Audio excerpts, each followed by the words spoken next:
This is the basic HTML presentation, and what we're doing now is we're going to go and create web pages, and I'm going to take you through some basic tags and some of the things that create a simple web page.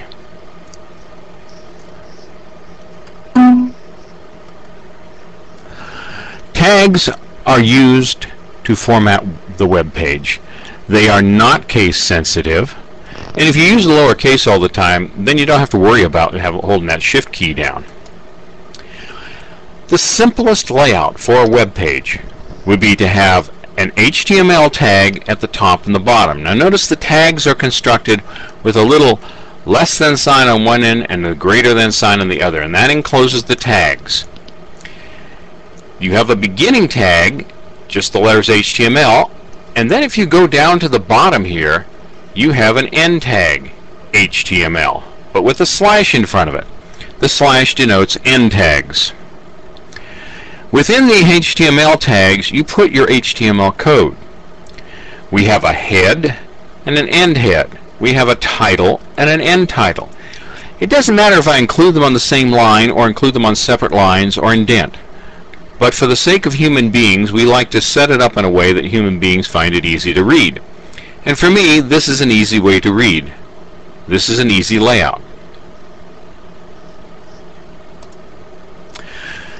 If I ran that HTML code, in other words, I put it in a file, just typed in what you saw there, and put the letters HTM or HTML after the dot, rather than text, TXT, double-clicked on that, it would come up in the browser. And it would look like this. There's my simple web page. If we go to the upper left-hand corner, you'll notice that that's where Jim's web page was put. That's the title, and that's where the title gets stuck on the title bar. There are a number of different types of tags.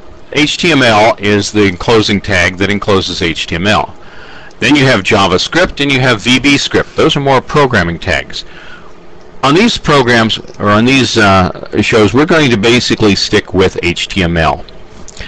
The browser takes the stuff within the HTML tags and it interprets it and presents it on the page. There are really no pictures coming over the internet.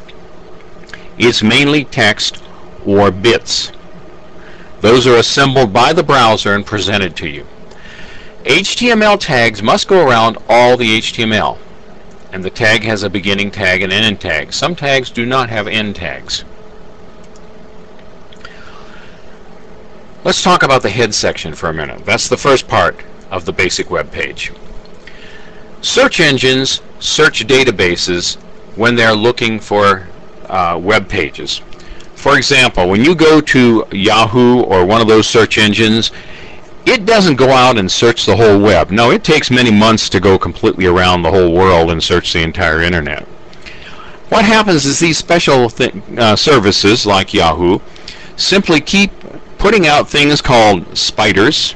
They have things called spiders, bots, and intelligent agents. Spiders simply creep around the web, and you know, they're packets, they're programs that go around the web. They look in the head of each of the web page, and mainly what they're looking for is they look for a title tag and they also look for meta tags. So meta tags and title tags are the things they look for, and that's how they build their databases. When you go to Yahoo and search, all you're looking at is the Yahoo database. You're not looking at around the world. And that's the reason sometimes when you click on some of the tags and some of the sources they give you, it says the web page is no longer there. Because like I said, it takes 6 months to get around the world. Maybe a little less now because they've got better engines, but then again, maybe a little more because there's a whole lot more web pages to go around. Anyways, that's where you're at inside the head, and the head needs a begin and an end. So you should always put a title in there, and later we'll talk about meta tags. The body is the part that's a real web page. That's what you see in the big white portion of that practice web page we did. It also has a beginning and end. It has things called modifiers, and they're called attributes, and they're inserted within the tag to make the tag do something special. These things, anything you put inside the body tag, any of the attributes you change there, they affect everything in the whole body. So basically what you could do is, if you wanted to change the color of the whole body, you'd put it here. But if you wanted to change color of individual things, you'll put it in their individual tags, as we'll see later. Here's some attribute tags you can use with the body tag. BG color equals, and then inside quotes, some color. And what that does is it changes the background color. Okay. Text equals, and then inside quotes, some color, and that changes the text color.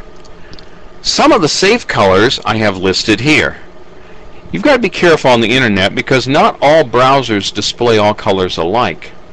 And even these safe colors sometimes may be displayed a little strangely.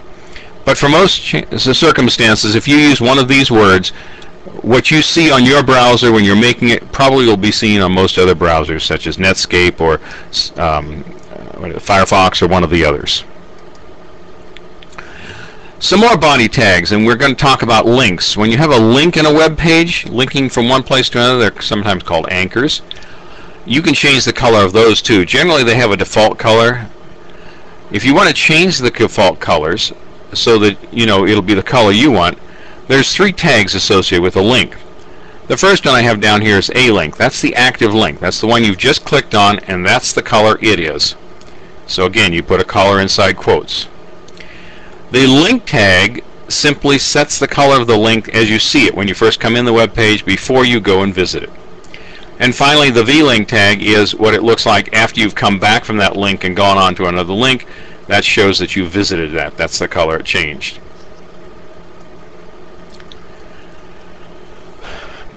We got to talk about things called a URL. A URL is an address or a path to a location of an object, such as a picture or something like that. URLs are the things you also type in the little address box up there to jump you to the web page. Pictures can be added to the background of a web page, or as you'll see later, they can be added just into the web page. And in order to add a picture to the background of the web page, you have to type the word background equals URL. Now, as I've indicated up here, URLs may be relative or absolute, and those are 2 important names. Remember, we've come across those before. Relative and absolute. We did that in spreadsheets, where you had to trace that down, because you had an address that was relative or absolute. Likewise, URLs. It's best to make your URLs relative, because if you ever move that web page, you want it to refer to the same stuff in the same location as opposed to where it is. Absolute are absolute. They get set down solidly, and if you ever move the web page, your links are all messed up. Another type of tag in a web page, and this is in the body of the web page, is what we call the heading. There are 3 sizes of heading. Heading number 1 is the big. I'm sorry, there are 6 sizes of heading. Heading number 1 is the largest, and in reference, I've kind of made these so you can see the different sizes of headings. Again, they require a beginning and an end tag, and you type the text between the tags that you want to appear on the web page. Within the heading tag, you may put what we call an attribute called alignment. Alignment basically sets the text either to the left side or the right side or in the center, or it justifies it. That means spreads it across the margins of the page. So you can say alignment equals quote center quote would put the text in the center of your page. That's generally what's used most often. Paragraph tags. This is where you type most of your text, is in paragraphs.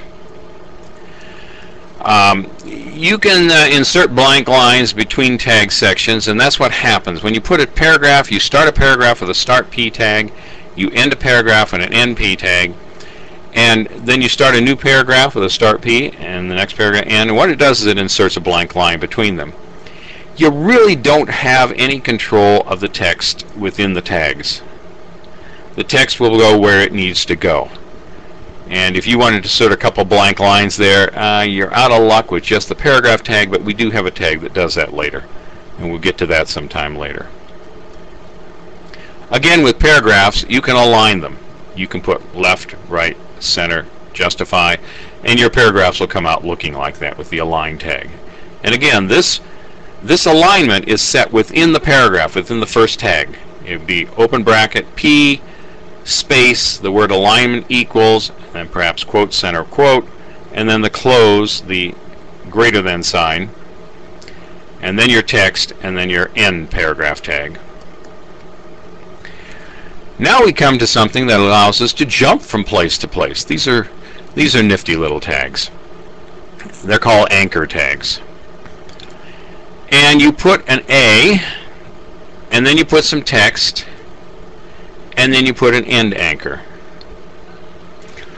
And what this does is the stuff within the thing that says some text up there actually becomes the anchor, becomes the hyperlink on your web page. And we put something inside that A tag, and that allows us, in other words, the beginning A tag will have some attributes that allow us to tell where that's going to take us. Anchor tag attributes include href, and you have a URL there. Name. It's sometimes important to put a name in there, especially if you're going to jump to a tag. Shape. You can tell different types of shapes to be in front of it. And target. And this is important when we get to frames, but we won't worry about these now. Just take them down in the notes, and so you can refer to them later. Here's some examples. For example, to link within the same page, I need two tags. The first tag is my hyperlink.